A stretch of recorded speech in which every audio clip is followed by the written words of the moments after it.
Some people are like pickleball. Some people are like ultimate frisbee, and I'm just like tug of war.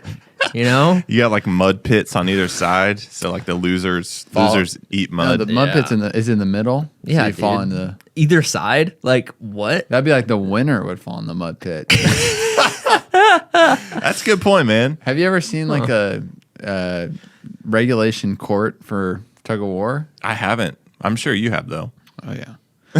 Do you keep up with that? Would any one of you would any one of us be able to beat the other two at tug of war? Because there's three of us. 1 versus 2. Yeah. Any combination? I don't know. What kind of pull workouts you doing lately, Russ? Several. I'm doing a lot of rowing. Yeah. Well, I think that about wraps it up. It's so good. So good to be back in the studio with you boys. For this to be the first time we've recorded any content all day. It's just so good.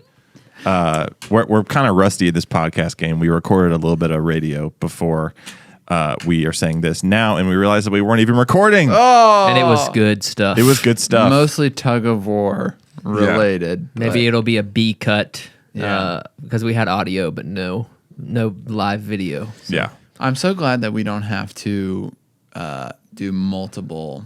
You know how people stockpile podcasts? Oh yeah. I don't think I'd be very good at that. Yeah. I can only say about 20 minutes of interesting content before this old dog is out of tricks. Someone was telling me that we should have done that before the build out so that we had a ton of content. And I was like, if we were just a podcast. I was gonna say, you think we have time for that? Yeah. We didn't have time for that. Yeah, who said that? Disco. Let's get him down here. Yeah.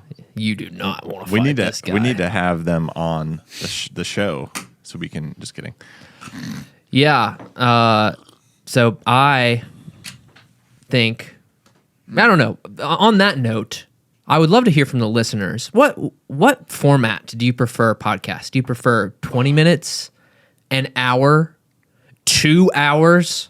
There's a lot of debate out there. The stats say one thing, the people say something else.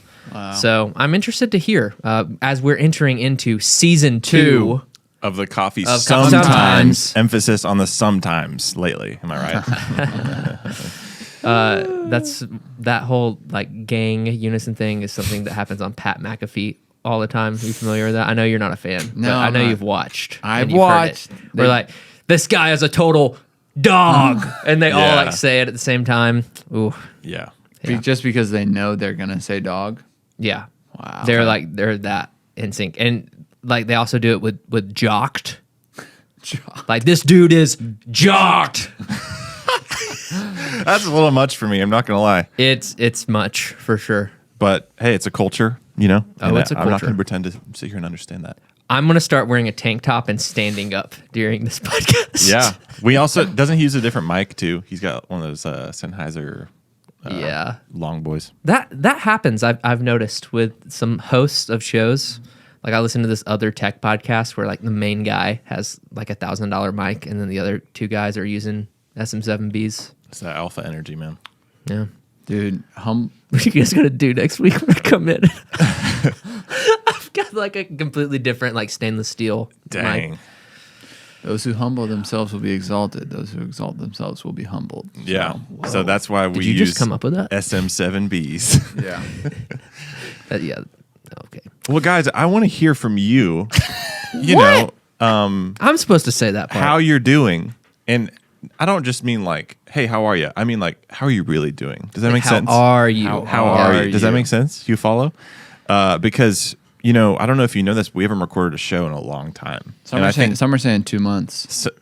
Some are saying. Some are saying 2 months, and I'm Summer. thinking, Who's summer? I'm thinking some of the listeners are just itching to know, you know, how's your family, you know, and How's home life? and how's home life, not just this surface level BS, but like, how are you really doing? And Riley, I'd like to ask you first, man. How's your family? How's your kid?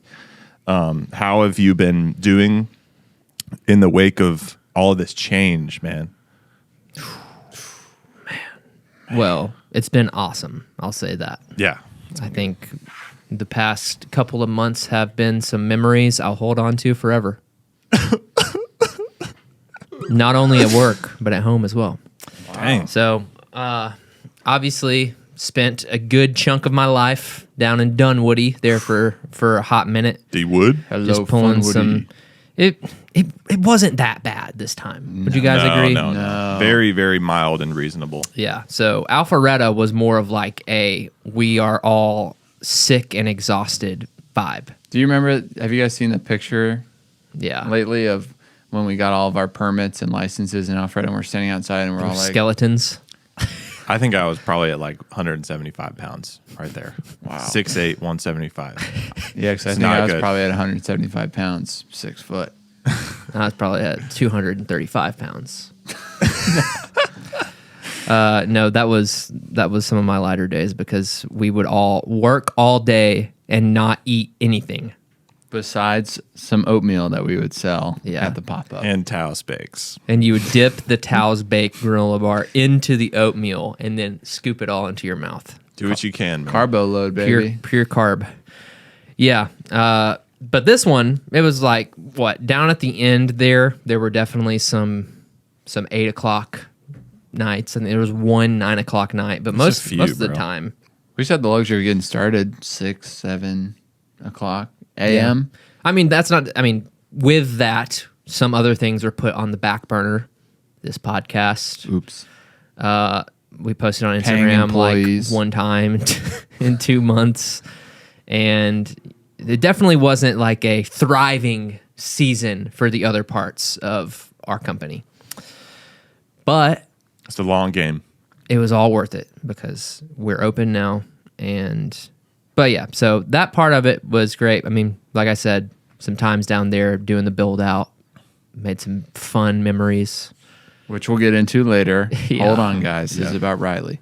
Yeah. But other than that, yeah, I mean, coming out of that, it's just been nice to be at home a little more with my wife and my little guy. He has been crazy lately. I'm sure that you noticed this with Giselle and maybe Phoebe's kind of around the same age. When they get going, they just like get going and just learn so many crazy things all at like one time. It's just Yeah. like a switch of intelligence and like comprehension was flipped at one time. That's cool. So he, like, within a few days of each other, started clapping and waving and will do it on demand, There you go. which is kind of crazy. I'm just like, if you say, like, clap or yay or patty cake, he'll be like, Wow. or that's bye, he'll be like, Oh, my God. and so that's kind of like this whole other thing of like, okay, he understands what I'm saying now. awesome. Yeah. So I've been very extra. I haven't been this yet, but it's made me realize I need to be extra cautious with, my words, the way I talk around him, the way I, anyways. So that's a adjustment for sure. But it's really fun to watch. It's my favorite stage of him yet. And then I just reflect on a few months ago and how he was just so small. And it makes me really sad. Oh, man. It's Yeah. pretty amazing. That's me. Nothing like it, man. The joys of parenthood. They're Y'all- sweet. Y'all got some cute kids. I'm telling you what. Hey. Yours ain't so shabby yourself. Yeah. Your kids are gorgeous. I mean, that's only because of your wives. Don't get me wrong. Oh, right. What? Because y'all ugly. You know what I'm saying? Oh, we like to have fun around here. All right, we're joking around. If you think we're ugly, smash like. If you don't think we're ugly, comment below. Y'all not ugly. You just want to know how we're doing, Ross? That was the question. I'm doing. How are you? Was Oh, the how question. are you? I'm doing well, man. Just getting out of that grind season, but like Riley said, enjoyed it a lot more. I feel like the cohesion was there between the three of us a lot more. Did a lot more problem solving, and everything was feeling smooth as baby's butt, So it was a sweet time. Excited to get back into my rhythms. I think one of my favorite times was the week Dunwoody opened. And I was back at Alpharetta all week. I was just like, this is nice. Just a singular focus, with my people in Alpharetta, having fun. I was like, I felt kind of simple for a little bit. It was great. So, yeah, it's been sweet. And my little guy's doing awesome. He's making fart noises with his mouth now, so it's a big switch. Taking after his old man. I was like, that's pretty good. Like he's behind me, and I'm like, I don't know if he's actually farting or. Yeah, like good job, son. Yeah, like I'm really proud of you. Really proud. Yeah, he's awesome. Got a lot of family in town right now, so got to go up and see them. Got a new niece. New niece. Natalia Lane, hope you're listening to this. Hey, go to bed. You should be going to sleep right now. And dude, I did have to miss some frisbee on Saturdays lately. That sucks. One was work related, 2 were wedding related. That was a big part of our little season a couple weeks ago.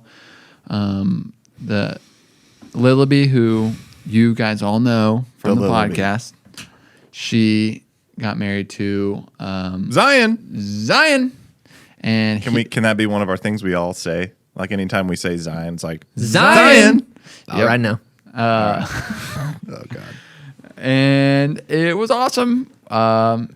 So bachelor party, wedding. I did have to miss frisbee. So I know a lot of you guys were thinking like, has Ethan been going to his Wednesday, Saturday frisbee? Yeah. Yes, I've been there. Wednesday for sure, right? Wednesday for sure. Haven't missed a beat. Saturdays, I've missed about 3, but Who's counting? Who's counting? I'm getting back in it for sure. I'll be there tomorrow. Super excited. And I did have to give up the farm this year. So, but the sweetest thing ever, the gentleman who runs the farm was like, "Hey, you come and dump the coffee grounds. Just bring your harvesting knife. Take whatever you want."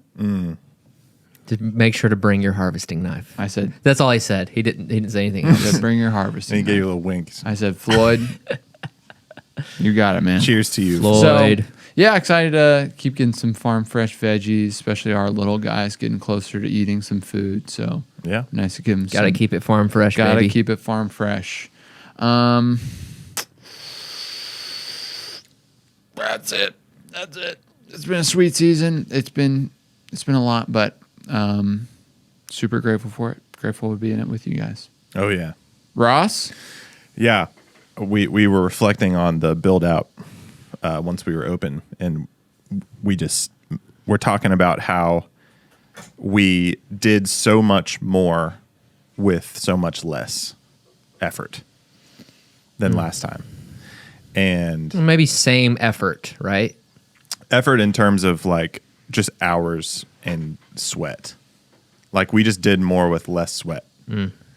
And how We actually did do a lot more of the build out, I think. we did more. Yeah. I mean, we did more of the build out.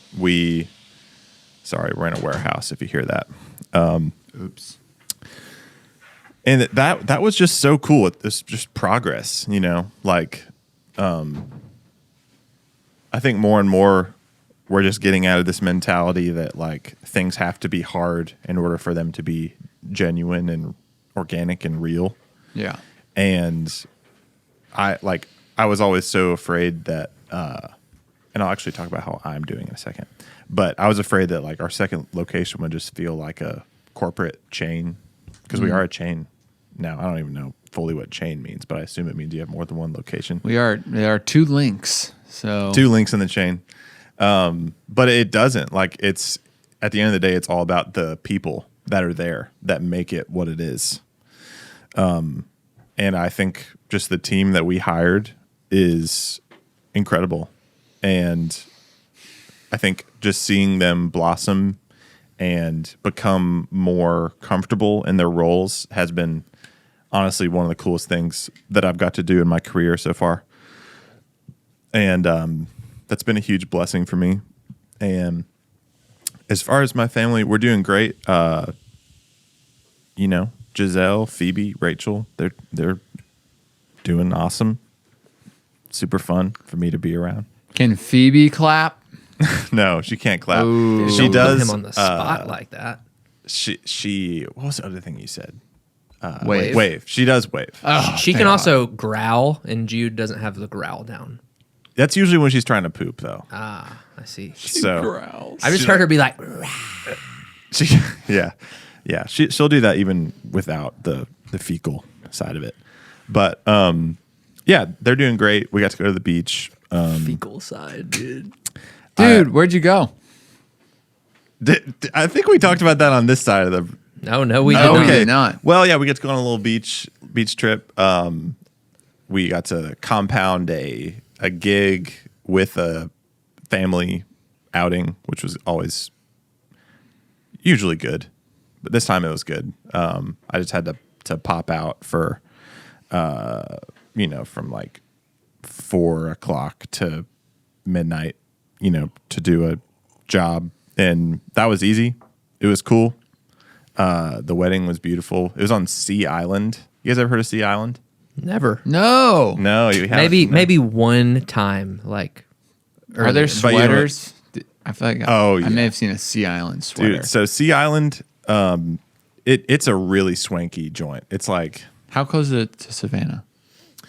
it's south of Savannah. It's probably Savannah. somebody's gonna just Rake- absolutely tear you tear me apart. apart in the Rake you comments. over the coals. Which, if I'm wrong, comment below. But smash I think like. it's like an hour away from Savannah, maybe a little bit less.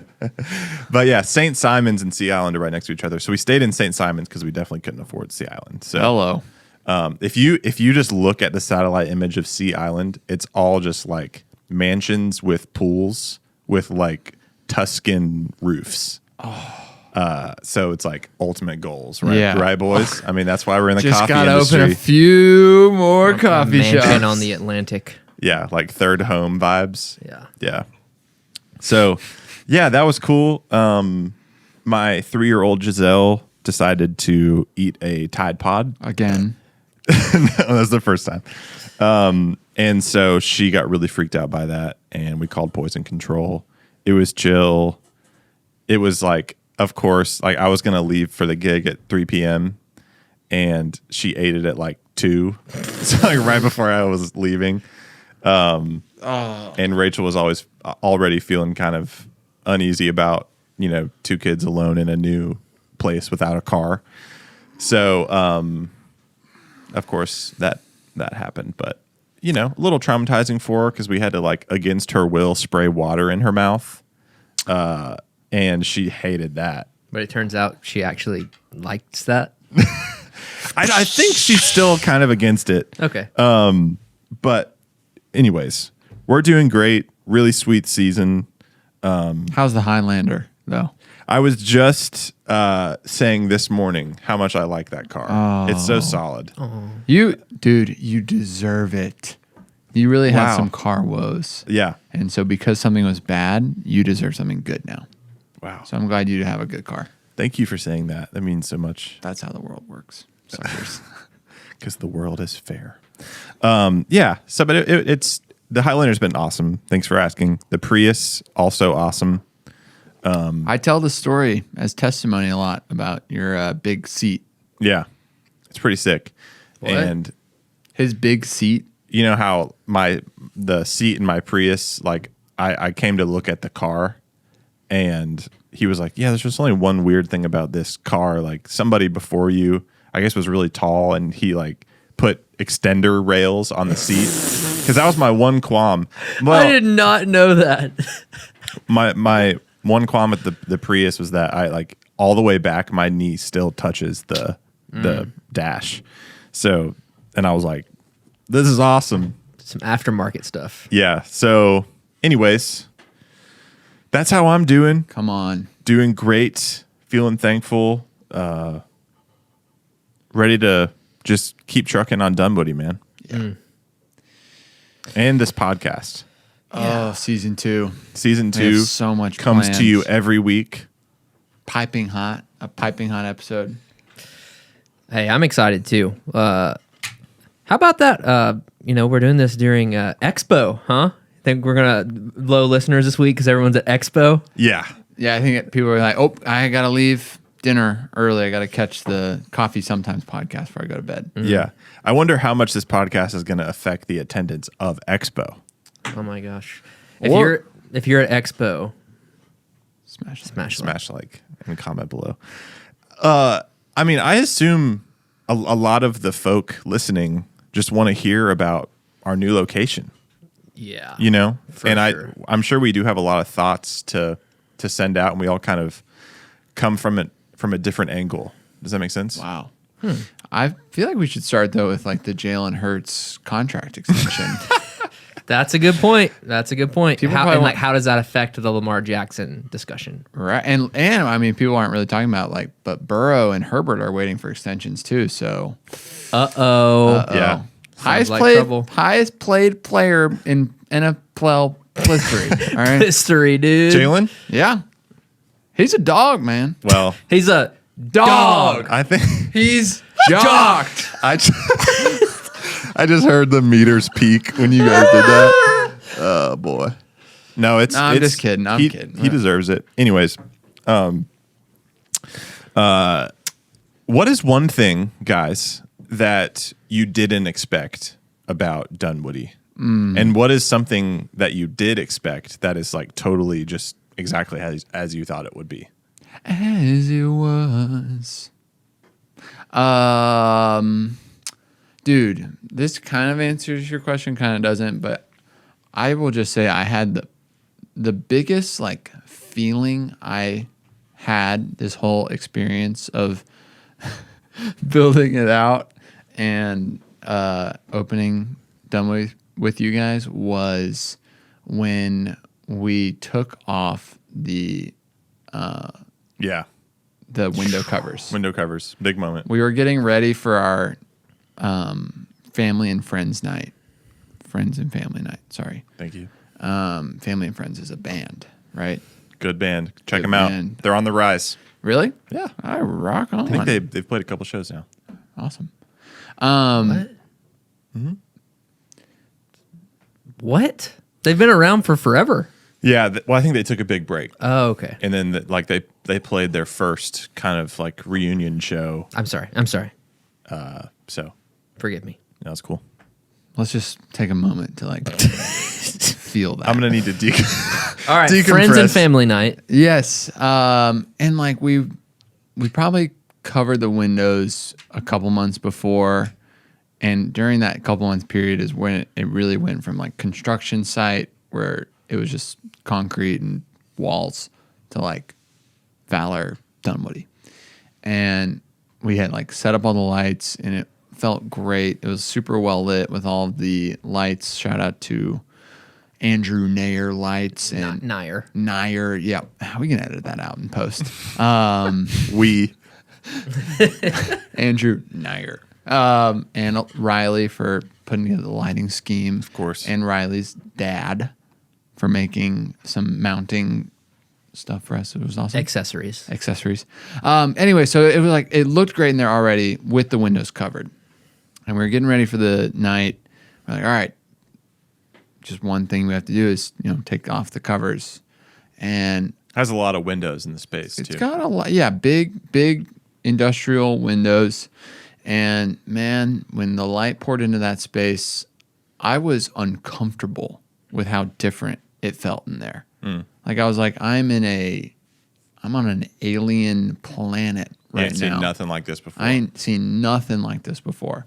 I was shook. I was absolutely tickled to be like, whoa, this place looks awesome. And it looked awesome, but now it looks even more awesome. That was something I did not expect because when we were first looking at the space way back when, we were like, the space is kind of deep. I'm like, is light going to get everywhere? Is this going to be a well-lit space? And it is. Turns out it's lit. I didn't expect that. Something that I also didn't expect was so many people in Dunwoody showing up. I thought for the first couple weeks it was just going to be like destination spot, people coming to like check out the new Valor. Yeah. Our Alpharetta regulars being kind enough to go patronize the new location. But I mean, right out of the woodworks, the city of Dunwoody, they did not walk, they ran to the space. Yeah. Well, when you walk around that area, like before we opened, there's just not that much going on. Like there's a lot of cars and businesses. Yeah, Not a lot of foot traffic. There's several businesses, but very opposite to Alpharetta. There's hardly any foot traffic. So that gave me the same thought. Like, is this really going to pop off as soon as we open, or is it going to be something that we really ease into? And I think that part of town is really connected. They're very like, I don't know, even like on the Facebook groups and just the community itself. I think there's a lot of people there, but there's not that much going on. There's starting to be a few more cool, trendy businesses, and people that like cool, trendy things are like really hungry for that. But even like the people who are not cool and trendy, I feel like they are all very supportive of local businesses, and we're so excited for us to open. And my favorite thing is I always ask people, like, do you live around here? And I seriously think, like, every time I've asked that, people say, oh, yeah, I live like 5 minutes away. And that is such a good sign that the people that are coming in live so close, because that's the whole name of the game, is getting in people's rhythms. So For sure. that's been really cool. For sure. What was your original question? What's something you didn't expect about Dunwoody so far? What's something that you did? Man, I think staffing has been interesting. I mean, we have a great staff, and we hired plenty of people before, but just specifically the needs of the amount of people from the day to day there. Because the space is just really big. So we were talking about it before we came on. It's like, even when things aren't busy, it's just like there's so many people in the space, like hanging out, so many more than in Alpharetta. Because in Alpharetta, it's like max, you have 25 people in there. I think there's at least 25 people in Dunwoody from like the beginning to the end of the day. Yeah. And then, getting up, and the higher number is like 50 something. Let alone outside as well. Yeah, and then you got outside, so it's like there's not really any downtime, because you can be out grabbing empty cups. You can be giving water. Giving the Wi-Fi code just over and over again. Yeah. Just like, hey, I know I just said it, but if you need the Wi-Fi code, it's beep bop boop bop boop bop. Dude, if That's spelled BEPOP. Yeah. So that's been kind of wild. We have been. I'm just thinking about if our Wi-Fi code was beep boop. So it's all be. one word, all lowercase. Beep boop boop. Beep boop. Beep boop. BOOP. Boop. I can arrange that. I mean, just this is getting into something else, but like, we started with 2 group heads, and we're kind of like, should we go ahead and get the 3rd group head? Should we get the 3rd group head? Yeah. Yeah. That was one of the concerns early on, is in case you listeners didn't listen to one of our previous podcasts, First of all, what the heck? Yeah, first of all, pause this and listen to everything else. Because what we're about to say is going to make 0 sense unless you listen You to will not be able to follow this at all. Anyways, so one of the big holdups in Alpharetta that is not really big anymore. We've really overcame it in a lot of ways, but you have the pacing of what we call brewer versus expo. And brewer's job is to basically pull shots over and over and over and over and over. And also do things like matcha and teas and brewing the bases of the drinks. And then you have expo who takes those ingredients and forms them into drinks. They steam milk, they do iced lattes, they shake drinks, and then they look at the kitchen display and serve those drinks and fulfill the orders. And so in Alpharetta, there's shots a-flowing. We can pull shots really quick. Come on. But expo, sometimes is the thing that slows down. And we've always toyed with the idea of like, how can we make a second expo station in Alpharetta?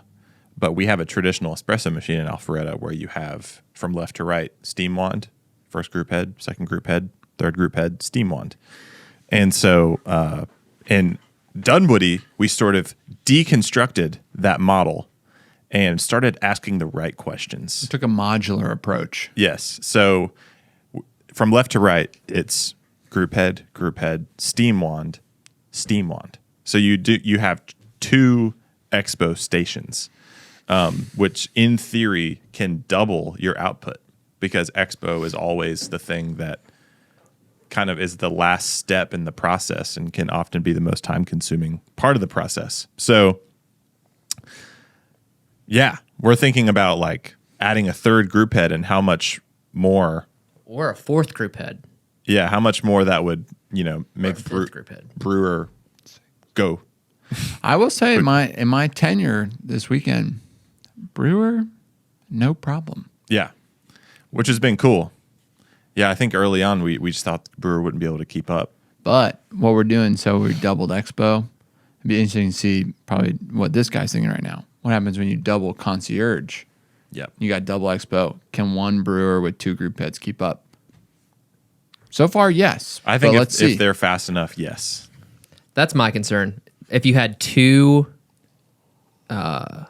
adept folks on concierge in a very, very busy time, I'm just thinking. I'm thinking about that space and its capacity. So, like, let's call it we're having a $5,800 day or something like that, and you just got people all day long, and you're like line to the door, and you're like still giving people attention, but you're like moving the line at surge. At that point, I'm like 3 group heads probably. Only one way to find out. Yeah. Join us next Saturday for our first $5,800 Saturday, where we will test the limits of brewer. Yeah, that would be crazy. You guys want to look at some pictures? Sure. Let's show the people some pictures. That's why. Sorry, listeners. Go over to YouTube if you want to see. YouTube.com. Dude, one thing on that I didn't. I'm always a little bit more. I don't know the word. Doesn't matter. I didn't expect all of our ideas to kind of work. Same. We kind of like did a lot. We kind of tweaked a lot of stuff. Yeah. And for the most part, seemed like it's working. Yeah. Like we added a couple. We did ice wells instead of refrigerators. We moved refrigerators. We moved the espresso machine layout. We changed concierge. We changed a good handful of things, and all of them seemed to make it pretty good. Yeah. Yeah, I mean, I was almost tempted to say, like, every time we grow, I want to, like, reanalyze our whole operation and see what we can change. But I don't think that's ultimately what we're after. I think it's way more about finding what is our model.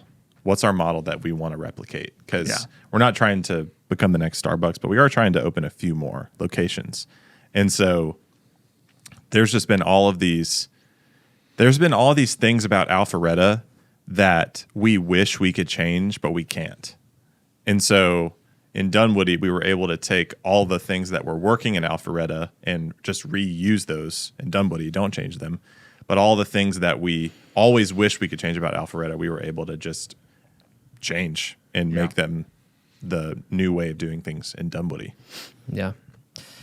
If you're listening, I'm sorry. I'll try to explain this as well as I can. I've got a picture pulled up of our like brew bar. Ross, get out. No, Ross, stop. And from left to right, you have our automatic pour over system, which is Curtis Seraphim. We got 2 of those right there. She's been going pretty good.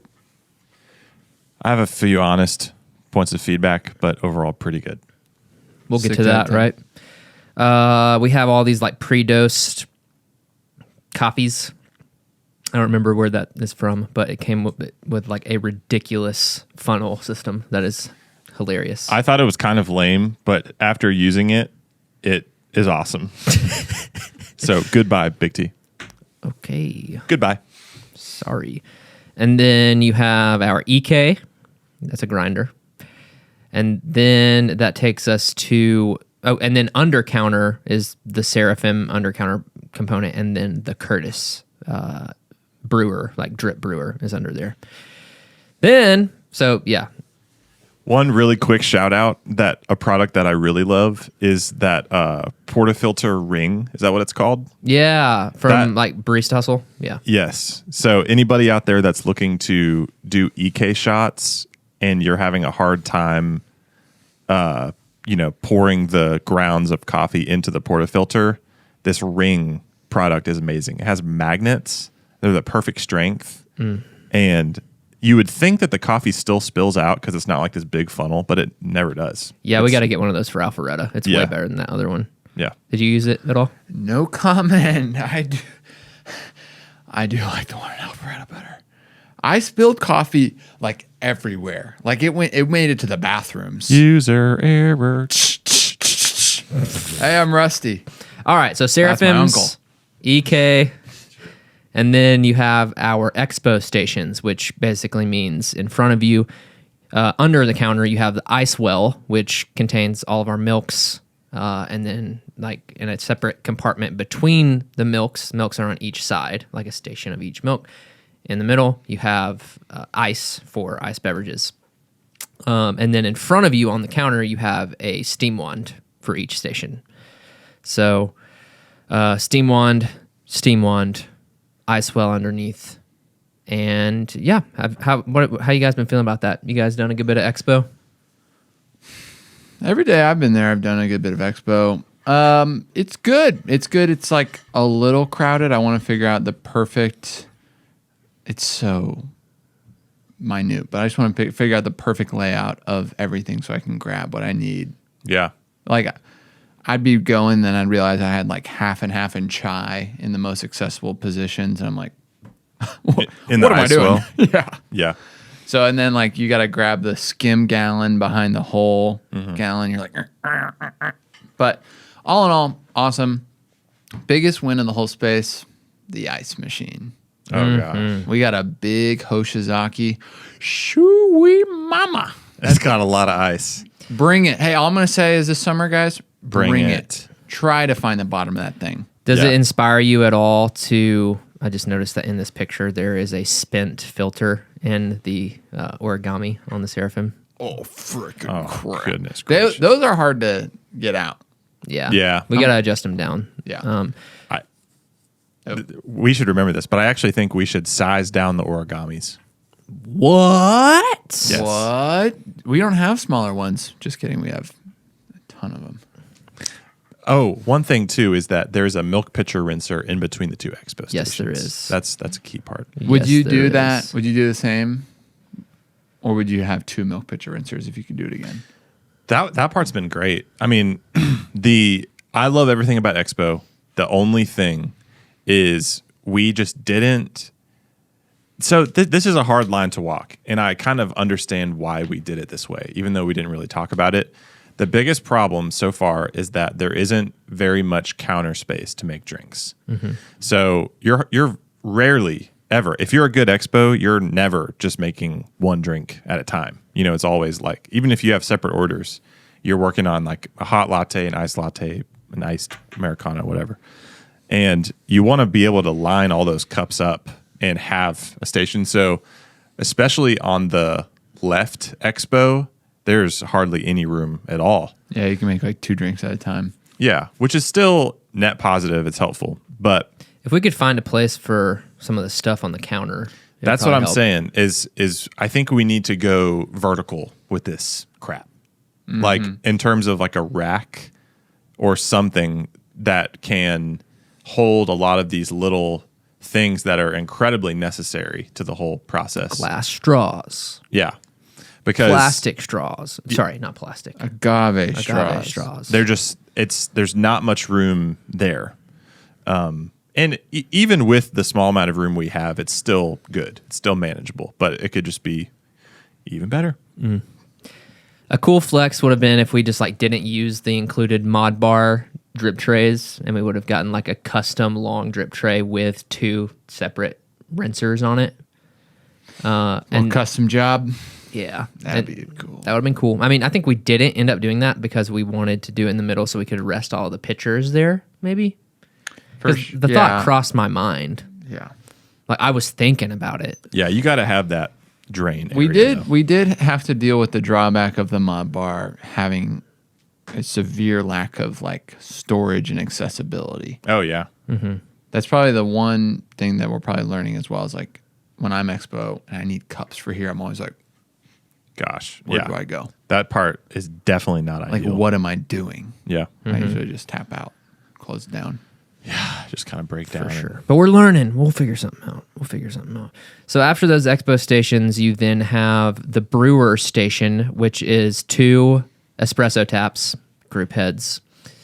And then past those, you have 2 Anthems, Scody 2 espresso grinders, 1 with free throw, 1 with decaf.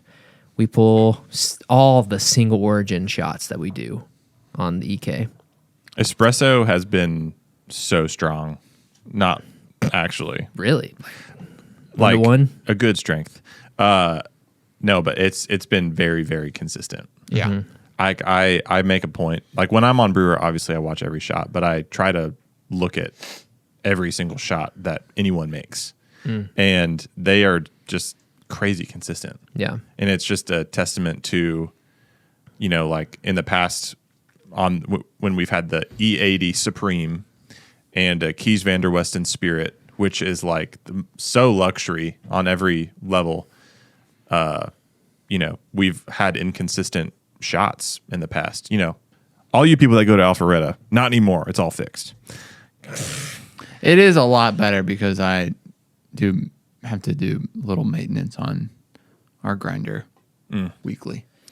Weekly maintenance, but any baristas out there that have been wondering, like, hey, why are my shot times all over the map? And you ask yourself, like, is it the coffee?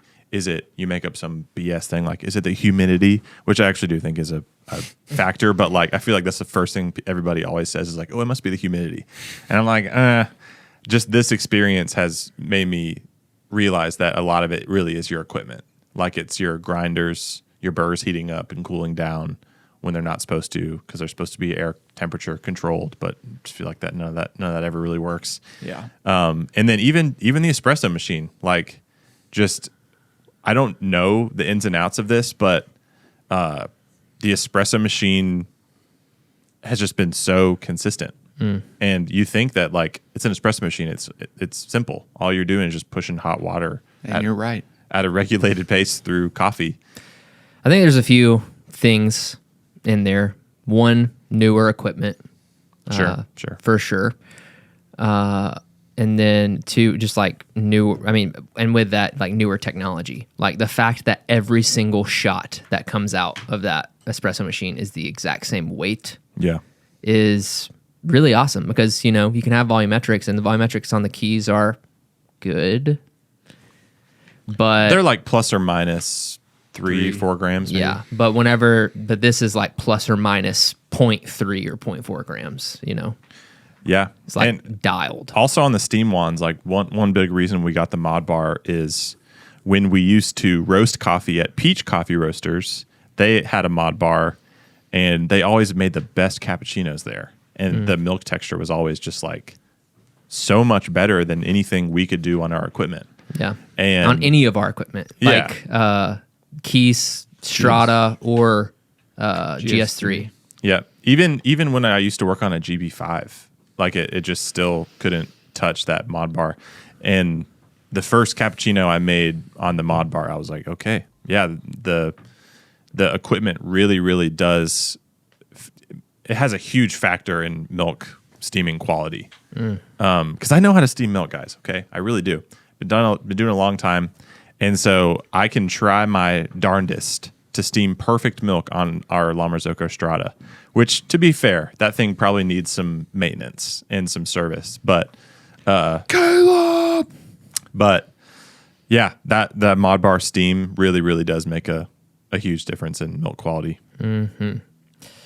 Yeah, and then under counter down there at Brewer, you have the mod bar modules, and you have a rack full of cups and serving ware and what have you. And then above all of it, you have this hanging shelf that we totally knew was going to work all along. Totally. And it's amazing. And that's where we keep all of our bulk coffee, back stock of some stuff. And then there's one on the other side as well. I actually don't think I have a single picture of the other bar. Oh, Riley. the back No, bar. I'm sorry. But the back bar is a dishwasher, a hand sink, a dump sink, which should have been way bigger than what we ended up using. And then a kegerator with all of our draft taps, another ice well, and a cutting board and some food stuff. There, you can kind of see it in that one. There's the cutting board and yeah. And then, so those are our two islands. And then up front, you have our slat bar with like our POS stuff on it. You can see it right here. And we have a concierge station on each side. And between it, we have pastries and retail boxes and some stuff. And that's been cool. How you guys been feeling about the concierge bar? Well, obviously, the biggest thing that's different is we have two separate concierge stations, two separate points of sale. And that has been something we've been easing into. We rarely open the second concierge station. During the weekdays, it has been cool to open it up for just 2 to 3 orders at a time when you need to, or like if somebody's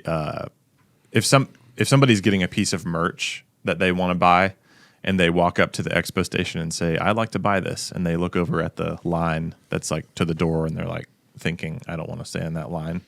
Then you're like, "Oh yeah, let me take you on the second concierge station." Cool. That's been great.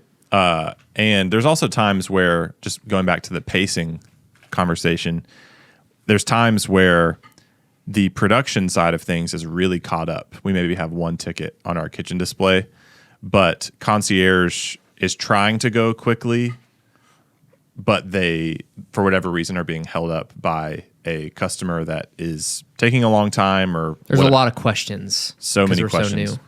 So like there's been times where I've told the brewer to, even on a 3-man team, "Hey brewer," and I'm on expo in this scenario, I'm gonna pull 4 shots and get us in a good place, like go take 3 orders and come back. Mm-hmm. And so they're able to just call people out of that line to the other concierge and then kind of give us some work to do on the production side. That's cool. And it's a controlled thing. So like there's a take 3 orders and come back. Don't take any more after that. But that has been really nifty. And the vision is to just be, the whole thing with this space is we wanted to have a higher production ceiling. Because if you're going to have a huge space, you need to be able to fill it. And so that's one of the big philosophies of this space. And so eventually it's going to be so busy, especially on the weekends, that we just have 2 concierges running the whole time. Yeah. You have 1 line and 2 concierge stations, and you're kind of calling people out of the line. Maybe there's 2 lines. I just don't see how there's like space for that really.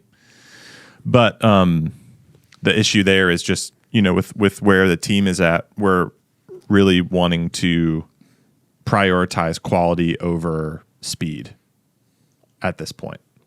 So I'd rather somebody have a really good drink than they just like get through the transaction a little bit quicker while the whole team is frantic. Yeah. Hey, we'll get there. Yeah. What's up? I was just going to mention really quickly, having drip, the air pots up front. That seems like it's been going great.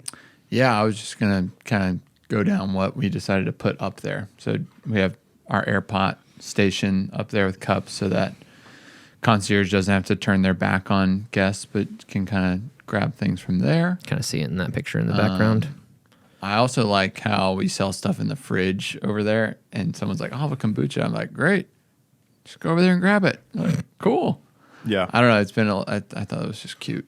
It's super cute. That's so cute. And then we have, I mean, the food, man. I don't know if we talked about it. It's flying. Dunwoody's hungry. Okay. Dunwoody is starving, man. and we are feeding Dunwoody. So, shout out to our pastry providers, Maven, Elise, Andy, Chef Blake. Yeah, we told Maven to send us maybe like 60%, 70% of the pastries that they usually do for Alpharetta on the first week. And Gone by 9 a.m. yeah, we'd sell out by 9, man. So Yeah, I was in there on Sunday, and the pastry case was empty at what I got there at like 12 or something, 11:30. Yeah. And I know that it wasn't like because of a light order, you know. It was Right. just like the food flew off the shelves. Yeah. Yeah. Which is cool. It's really cool. I think we've seen how much busier it gets. Dunwoody seems like naturally a morning crowd. yeah. So it's like I don't want to have like a ton more, but I want to see how much we can keep pushing to make sure everybody gets what they need. And it has been interesting. I feel like we went through this battle at Alpharetta when we switched from bags to boxes, where our retail, like people buying coffee for home, was like a little slower. But it seems like that's something we need to keep trying to get people to know that we sell coffee Yeah. for home. Because I was like looking at our stock and I was like, got a lot of coffee. Yeah, our retail sales have not been stellar in But- Dunwoody yet. So yeah, and to think that our sales have been comparable to Alpharetta, where we sell a lot of coffee, I'm like, man, we must be selling a lot of food and a lot of drink, because we're not selling a lot of retail, you know? Yeah. So- I looked on the average ticket price on we were texting about it. I can't remember exactly what it was, but on last Saturday, the average ticket price was super high. I think it was $17 or something like that. Yeah. Which is again a testament to food. And I don't know. People are like, hey, can I just have 4 cortados? In one cup. yeah, Have a quad cortado? literally just 4 of them. That's funny. But yeah, it's cool to be assimilated into a different culture in Dunwoody, and that has its different stuff. You know, like you mentioned, the morning rushes. The Alpharetta location sometimes has just as heavy of an afternoon rush as the morning rush. Yeah. Especially on maybe it was like Sundays, which makes sense because of church in the mornings. But yeah, in Dunwoody, it's way lopsided, and you know, who knows, that might change as people realize that we're open and stuff. But that we were talking about that before we started recording, about how, like, what does that mean for staffing? Because when it comes to the schedule, we sort of just copy and pasted our format and template for Alpharetta onto Dunwoody. But a good example is like on Saturday mornings, the current schedule is we have essentially 3 openers and then 3 more people that come in at 10 To close it. to close. And then, you know, from 10 to around noon, you've got 6 people. But the reality is that the biggest rush of the day was happening when we had 3 people. So just little things that we need to be hip to and adapt and be moldable. Yeah. Just to look at a few more of these pictures. Here's a picture of our patio. This is just a small part of it. There's like double the seating not pictured. There's a picture. We were able to do this like cool, almost like waiting area with these benches that don't have tables and chairs in front of them. So we like that. We did this like slat wall that we were super excited about. Got to do some plants. Can always use more plants, so we'll probably keep throwing some more in there. Just a cappuccino. Here's a picture of our standing bar, which is cool as well. We got to do a lot of things like this that we always wanted to do. So, have you guys seen anyone hang at the standing bar? I have. Cool. It's definitely like the last resort. It's like overflow, which Yeah. is kind of the idea. Yeah. It is like in the waiting area too. Yeah, I saw some people that posted up for here and they got a number for here, you know, and we're just standing there. which is cool. That is cool. Yeah. And then here's kind of a picture from a different angle of that slat wall with, on the other side, you have just this like U of benches and then tables and chairs. And that's been cool. We're able to do these fun globes over every table, which we really liked. There's another angle of the mod bar. My least favorite thing about the mod bar is that it doesn't give you an option, as far as I know. Maybe it does. So if it does, mod bar, I'm sorry, to select different wood for the handle, because that's like the only walnut in the whole space, and everything else is maple. Yeah, I did have a few customers complaining about that. Yeah. I noticed that you have a maple aesthetic, but the finish on your mod bar is walnut. 3 stars. Looks like that's about all I got for pictures. Oh, we were going to come back to the Seraphim. Now, here's the disclaimer, which is some of this could be our fault, but I don't think it is. Busted. Some of it could be the install's fault, but I don't think it is. The two problems, and even if it is our fault, Darn it. Curtis, you should... I'm so sorry. It's okay. Even if it is our fault, like part of a manufacturer's job is to anticipate potential trouble spots that you can address, and even if they're not the the company's fault, then you should at least provide a path to be able to fix it troubleshooting wise. So the first thing, which just seems like total design flaw, is when you press brew, the water that comes out of that tap is probably like 70 degrees. What? And so Even if you've ran a purge cycle? no. Okay. So again, there's a way around it. Like you need to run a purge cycle. So we have it programmed to give us 5 ounces of water to rinse the filter, which is convenient because you need to rinse the filter. So that's cool. But you should also just be able to have hot water on demand from such an expensive piece of equipment. And it's just as simple as like the water inside the lines is room temp and is not. I don't know how you fix that, but I also didn't see anything in the manual about like, hey guys, the water in the lines is going to be under temp, so make sure you run a purge cycle. I didn't see anything about that. The other thing is the two heads have a completely different flow rate. They, just as an example, if you want to make a pour over that has a water yield of 450 grams, then you have to program, and I'm sure they're all different, but you have to program the left one to give you like 500 grams, and you have to program the right one to give you like 475 grams. So you have to trick it to give you the right amount of water that you need, which is a flow rate issue. Again, that could be the install's fault. That could be our fault. And there's no way to calibrate the flow rate? No. As far as I know, again, there could be some things I'm not seeing, but I looked in the manual and it's like there's nothing about calibrating because like on a Fetco, it's so easy. All you do on a Fetco batch brewer, what you have to do, like you take it out the box and it's basically ready to go. But one thing you have to do is you have to tell the batch brewer how much water it dispenses in 60 seconds. So sorry. So that way it's calibrated. Oh, you can go ahead and press the red button. I'm just doing some recon while cool. you're talking. Sorry. That way the brewer is calibrated to the flow rate from the building, from the source. So Yeah. those are a few disappointments. One thing I loved about it is how they include 2 different spray heads in the kit. So if you have a pour over with a larger dose, let's say something like 50 grams on a Chemex or something, you have this really wide spray head that like shower that comes down.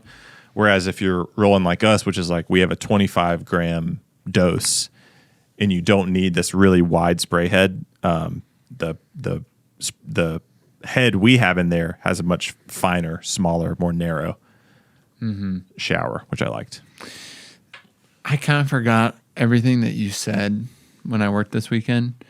I did purge every time I made a pour over, but when you click the options on either side, they display different like ounce volumes. Terrible. That's another terrible thing. I was like, am I doing something incredibly wrong right now? Because I was making like 2 different ones, and I was like, oh crap. Yeah, it's, you know how on Curtis you press halvesies or whole, and then you have large and small, and you always press large. Yeah. It's the same thing.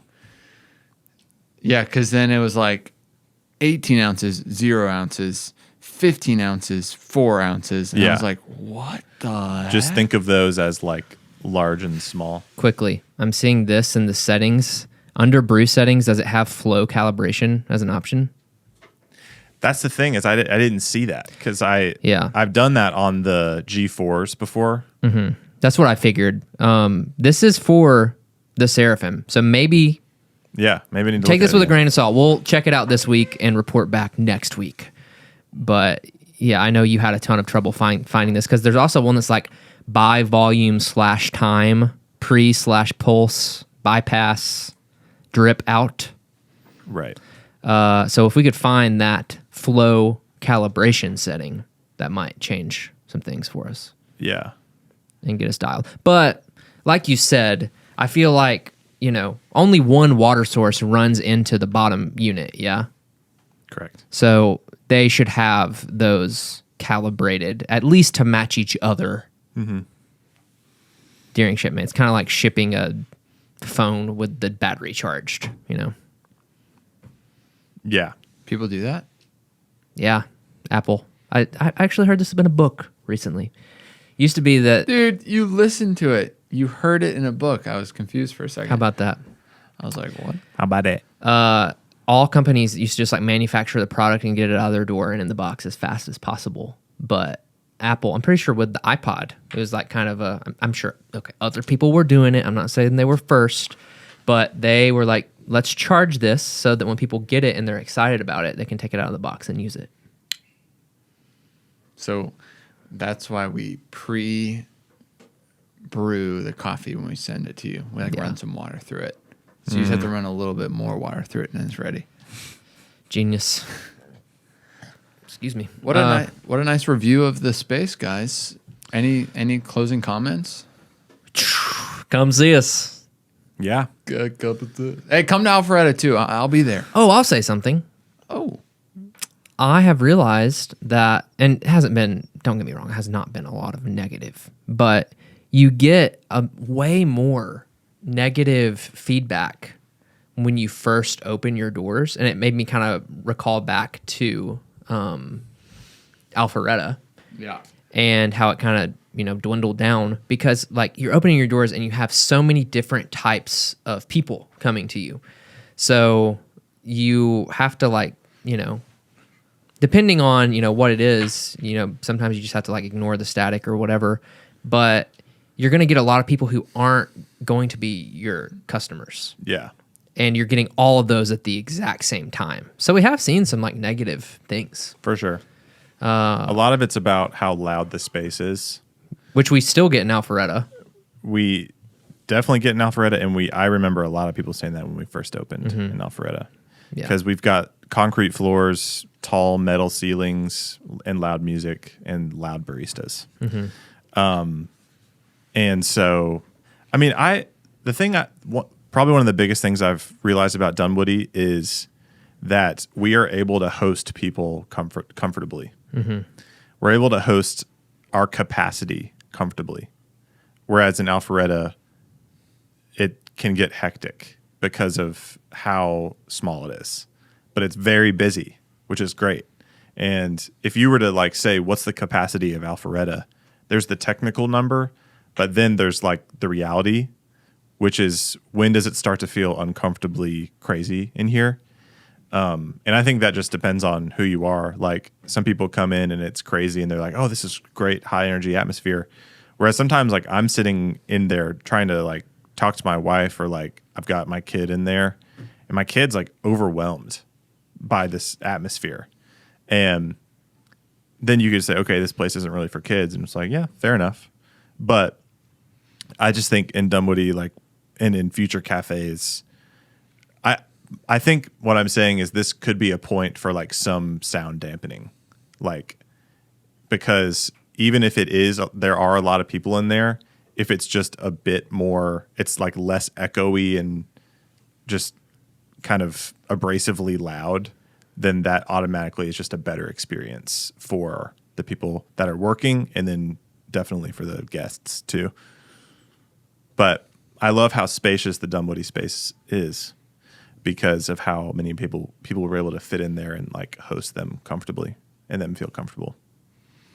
Yeah, it made me realize that in fuller measure when I was working between the shops this past week, and I noticed I forgot that I've gotten used to people walking into Alpharetta, assessing the space, and leaving. Yeah. And in Dunwoody, I realized anyone that shows up, there's always space. Mm-hmm. There's like always a place. And even if the line's long, they're just going to stay in it because they're there. Yeah. But in Alpharetta, someone gets in line, they're waiting in line for a second, and they see that there's nowhere to sit. They're like, I'm out of here. Yeah. I'm like, dang. That's crazy. It makes you think about how much higher the ceiling can be in Dunwoody. Dunwoody, a place for everybody. Yeah. Alpharetta, come and get it, baby, if you can. Too hot to handle. Yeah. Which that is cool in its own way. Yeah, I mean, it's just reality of the space. I definitely don't want to make it sound like we're crapping on Alpharetta in this episode. We're definitely not. We're just talking about the things that we've learned. Well, on the contrary, I mean, just to hype up Alpharetta to close too, I was like, I really love it. Yeah. Like, I love working there, and I got to being in both spaces, and I was like, I really am comfortable here, and I think it's such an intimate environment that like it's a little harder in Dunwoody to really go above and beyond for guests over and over again and like maintain interaction just because how big the space is. You can kind of like get your stuff and go. Yeah. Or like get your stuff for here, and then next thing we know, you left your food on your cups on the table and you walked out the door and nobody said hi. Yeah. But in Alpharetta, it's like, hey, welcome in. And you're like, there's so much more interaction. So Yeah. I really do enjoy that, and I mean, the team's been killing it too, and really making the space their own. So yeah, Alpharetta's humming, man. It's still gonna, and it's still growing. I mean, like we're learning these things in Dunwoody and some of them we're gonna turn around and implement in the Alpharetta space because we still got a long time there. We re-upped our lease, so catch us there till 2029. Contract extension. Yeah. Highest paid coffee shop. I don't know if that makes any sense. But yeah, no, Alpharetta's awesome, and I'm happy to be there. Yeah. All right, boys. Gotta go, Gotta go make the bread. do some other stuff, Is it get the bread or make the Record our next podcast after this one where we change our shirts. Talk about some other stuff like Expo. bread? Yeah, we'll do an Expo review next week. Yeah. One thing I hope that comes out of Expo is that Barista Hustle starts selling that WDT thing because I want to buy it for both cafes. Matt, if you're listening, man, we want to buy it. So just send one our way. Or just send one to us. Yeah. All right. Love y'all. Love you. Peace.